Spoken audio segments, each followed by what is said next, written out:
guys, I'm back again today with another reaction video, and today we are checking out World War II on Oversimplified, and this is the part 1. So before we do start, don't forget to subscribe if you haven't already. Click that bell button to get notified whenever I do upload a video. So guys, let's check this out. We did World War One. I don't know why I cannot say that word. Made possible by Skillshare. Churchill was a man with many talents. He was an artist, a butterfly enthusiast, and he had an unpublished... Let's go back. This video was made possible by Skillshare. Churchill was a man with many talents. He was an artist, a butterfly enthusiast, and he had an unpublished manuscript about aliens. Clearly, he was a man with an insatiable thirst for knowledge. Maybe he could have loaded up his computer and logged onto Skillshare, an online learning community with more than 19,000 classes in design, business, technology, and more. Photography, or just how to make a really good quesadilla. Quality classes taught by the number of really useful coping character work. Maybe I'll check Skillshare and look for a simplified view. First, 2 months of learn something new today. Now, without further ado,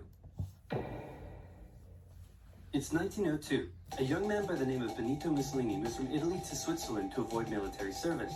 He gets big into socialism, working for trade unions, writing for socialist newspapers, advocating a violent overthrow of European monarchies, the whole shebang. This gets him in a bit of trouble with the Swiss police, so he gets arrested, sent back to Italy, set free, returns to Switzerland, is arrested again, goes back to Italy again, completes his military service after previously avoiding it, and then after a brief stint as an elementary school teacher, he finally returns to work as an avid socialist. His speeches and journalistic abilities made him famous among Italian socialists. He was anti-war, so when Italy colonized Libya in 1910, he rioted and got arrested. Then World War I came along, and once again he protested Italy's involvement. But then he thought, wait a minute, this war could bring about the social climate needed to overthrow European monarchies and bring about the socialist revolution everywhere. And suddenly he was pro-war, but his fellow socialists didn't like his new pro-war stance, so they kicked him out of the party. So then he said, you know what? I'm done with socialism. We need something new, not based on class divisions tearing us apart, but based on unity through nationality. We'll conquer the Mediterranean and reunite all Italian peoples, just like the hand movement.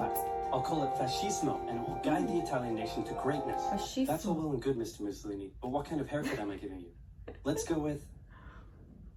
bold. Oh.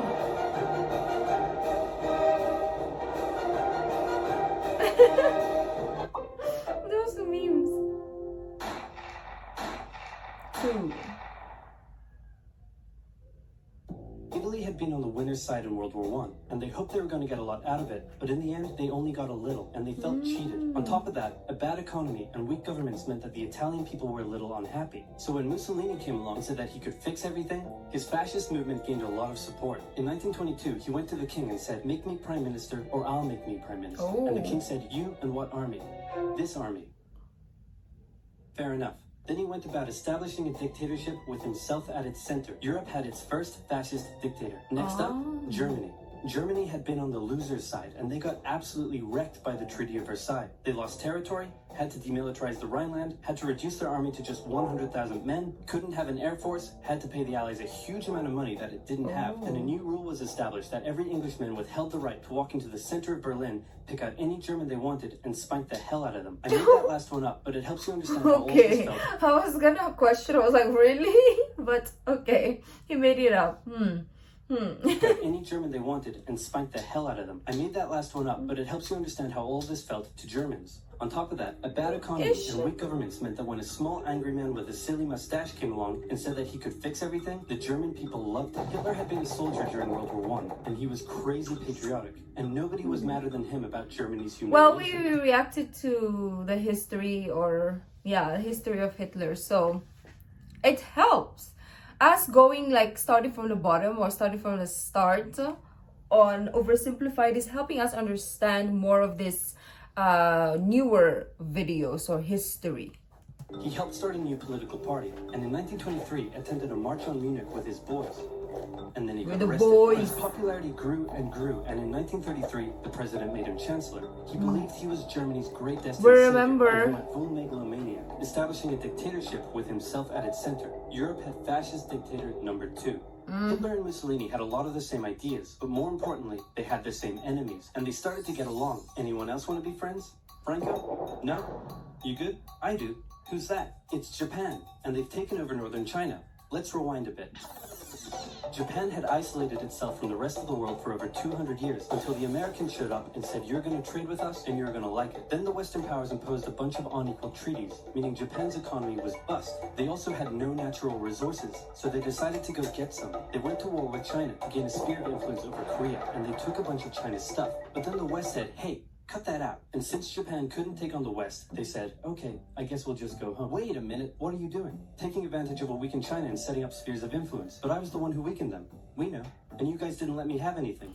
We know. That seems unfair. So unfair. We don't think so. Okay, see ya. So Japan thought, screw this, and went to war with Russia, and stunned everyone by actually winning. Then they fully annexed Korea, but they didn't stop there. In World War I, they took Germany's colonies and islands in Asia. And then in an incident that was maybe staged by the Japanese army, a bomb blew up the Japanese train in Manchuria, giving them an excuse to launch an invasion and take over. So here's the situation. Nazi Germany, Fascist Italy, and Japan all believe they're racially superior, all feel hostility towards the Allies, and all want to militarize and take over more stuff. And so they did. Let's start with Germany. Hitler hated the Treaty of Versailles, and now he was ready to begin undoing it. In complete violation of the treaty, the first Luftwaffe squadrons were set up, conscription was introduced, and he pimped up his army. The Allies did nothing. Then Hitler sent his army back into the demilitarized Rhineland, giving orders to immediately retreat if the Allies showed up. The Allies did nothing. With his military re-strengthened, he could now move on to step 2. He wanted to rapidly increase the Aryan population, and to do so, he needed Lebensraum, or in other words, he would have to take over the world. But for now, a good portion of Europe would do, and he began eyeing up his neighbors. The Allies finally started to get worried, so they implemented a fairly useless diplomatic strategy called appeasement, and it went a little something like this. Hitler would say, I want that thing, and the Allies would say, you can't have that thing. Okay, you can have that thing, but no more. I want that thing. And repeat. He's a child, literally. Like, that so-called adult was a big baby. He marched into Austria and just took it with no resistance. Boom, this is Germany now. Next, he demanded to be given the Sudetenland, an area of Czechoslovakia with many ethnic Germans. The Allies held a meeting with Hitler in Munich and said, look, we're going to give you what... Hang on. This meeting is about my territory. Shouldn't I come to the meeting too? I mean, you have a right, yeah. Anyway, we're going to give you what you want. Really? Yeah. Just like that? Yep. What's the catch? Just sign this piece of paper promising you won't invade the rest of Czechoslovakia. They're just giving it away. Hitler returned home victorious, waving a signed piece of paper in the air, declaring crisis to be averted and the continuation of world peace. And we built a statue of Chamberlain in his honor. So he thought. On 4th of September, we celebrate Chamberlain. Hitler's invading the rest of Czechoslovakia. What? He's invading the rest of Czechoslovakia. Oh. You lied to me. What do you expect? I'm Hitler. It's a freaking piece of paper, like, and it's, yeah, like he said, he's Hitler. Like, is he gonna really abide by a piece of paper? Well, he didn't know, I guess, ish. I don't know. Oh. You lied to me. What do you expect? I'm Hitler. Not to be outdone, Mussolini also wanted to get in on the action. He thought to himself, isn't there a not yet colonized nation somewhere which is so underdeveloped that the people would be defending themselves against our tanks with literal bows and arrows and winged spears? Oh, there is? Fantastic. And so he took it. Italy also wanted to control the entrance to the Adriatic Sea, so they occupied Albania. The ego, though. In another incident which was maybe staged by the Japanese, gunfire was exchanged by Japanese and Chinese troops at the Marco Polo Bridge. And the Japanese launched yet another invasion against China. They swept through Beijing and Shanghai, and then advanced through the Yangtze Valley to China's then capital, Nanking. It was here that saw the worst of Japan's shocking atrocities committed against the Chinese people. Back in Europe, Germany and Italy made their relationship status official by signing the Pact of Steel. Then, Hitler turned his eyes towards Poland and the hated Polish corridor, splitting Germany in two. At this point, the Allies really had to put their foot down, and they warned him that the invasion of Poland would mean war. Hitler had planned to continue his advance eastward, but he didn't want to end up fighting a war on two fronts. So for now, he made an alliance with Stalin, saying, how about we both Why look at does Poland and Stalin's split it hair between look the two so... of us, and I definitely won't not refrain from not betraying you sometime in the future. I don't know. Sounds... good. This new line stunned the West. On the 1st of September 1939, German troops entered Poland, and Britain and France declared war on Germany. The Poles fought hard, but they were no match for the two giants crashing down on them from either side. Then came a period known as the Phony War, where everyone just sort of sat around not doing much. The French had launched a small I invasion need into the to Saarland, but they watch maintained that, mostly the phony defensive war. positions, and after a while decided to just turn BSing. around and call it a day. Speaking of France, the French were still super proud of their victory in World War I, and they hadn't really moved on from it. They still used horses, they dispatched messages by motorbike instead of using radio. Orders from the commander-in-chief were usually pretty vague, and the troops were rarely inspected. They're drunk. They built a line of defenses along their German border, but didn't bother extending it all the way to the Channel, and they wouldn't launch artillery strikes against Germany out of fear of being retaliated against. In a war, they didn't want to attack the enemy.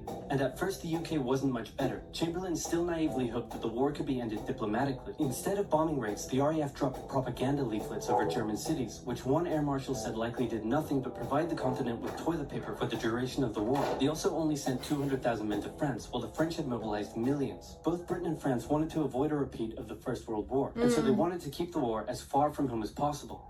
So they turned their eyes north, towards Norway.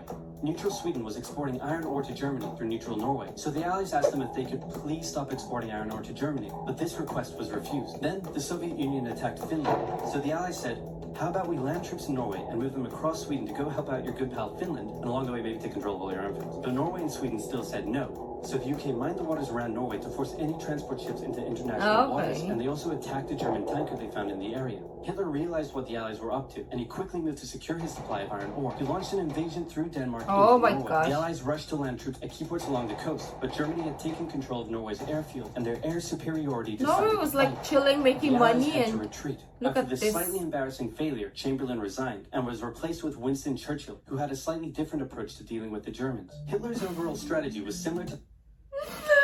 So this in Britain means something else, right? I presume. Is it this way? Yeah, the back side, right? I think, yeah, because peace is here, and then this is something else.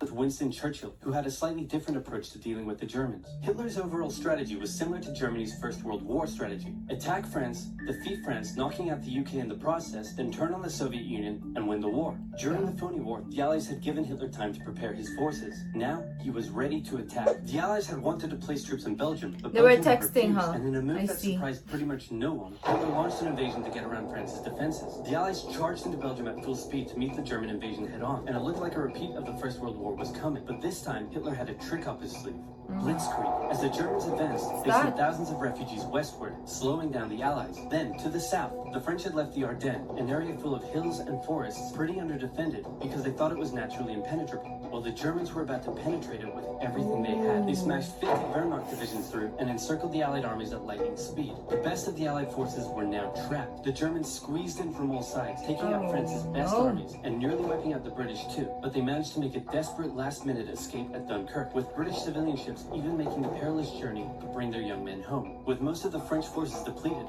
the Germans breezed through, taking Paris, and France fell. What the Germans couldn't do in World War I, Hitler had done just like that. Hitler hoped that with the fall of France, the UK would also lose hope and sue for peace. But quite annoyingly, it didn't, and he needed to secure the Western Front, so he tried to force them into submission with mind games. The UK were now all alone, and Hitler wanted to emphasize that. First of all, just before France fell, Italy finally declared war on the Allies, making the UK's situation even worse. Oh my gosh, Italy, occupying all of France, Hitler occupied the coastal areas for defense, but allowed France to continue its existence as a German puppet state. This way, it looked like the UK's old ally had decided to switch sides. Hitler also hoped that the UK wouldn't attack any of her old allies' navy bases or colonies in Africa, giving Hitler an extra line of defense to the south. But the UK made sure to respond to this by sailing down to France's navy base in Algeria and wrecking a bunch of ships. So have at it. Hitler then began laying down plans for an invasion of Great Britain. Before German troops could land on British soil, he would first need air and naval superiority across the Channel. Waves of German bombers came, while the completely outnumbered RAF worked bravely around the clock in an attempt to quell the German attacks. At first, the Luftwaffe targeted British ports and coastal facilities. Then it attacked RAF bases, crippling the RAF's ability to defend the nation. And it looked like Hitler's Great British invasion was coming. But then, Churchill ordered a small, pretty insignificant bombing raid over Berlin. It didn't do much damage, but Hitler was furious, and he immediately ordered the Luftwaffe to refocus its attacks on civilian targets in London. Children were sent off to the countryside, away from their parents to avoid danger, and frequent trips to air raid shelters became a daily occurrence. But British morale held firm. Smiling, knitting, lounging casually, these people have balls of steel. I know, right? They're just like, hey, yeah, take a picture, okay, come on, let's do this, right? Well, I mean, I guess positive mind, right? But this is very intriguing. I want to check out part 2 already, and I'm learning more than I ever did in my entire school life. Morale held firm, smiling, knitting, lounging casually. These people have balls of steel. This refocusing on London also gave the RAF breathing space to reorganize, so Hitler kind of shot himself in the foot there. Just the foot for now. Finally, the Luftwaffe sent one massive all-out attack on London, and the RAF successfully repelled it, destroying many of the German aircraft and placing air superiority firmly in British hands. Hitler's invasion had to be postponed, but the bombing of British cities continued for some time.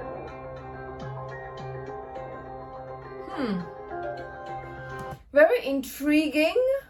Always, like, I always enjoy this oversimplified videos, because they just teach us in a very fun way and a very fast way as well. Of course, it's not detailed and in-depth, but at least you get the gist and you get the...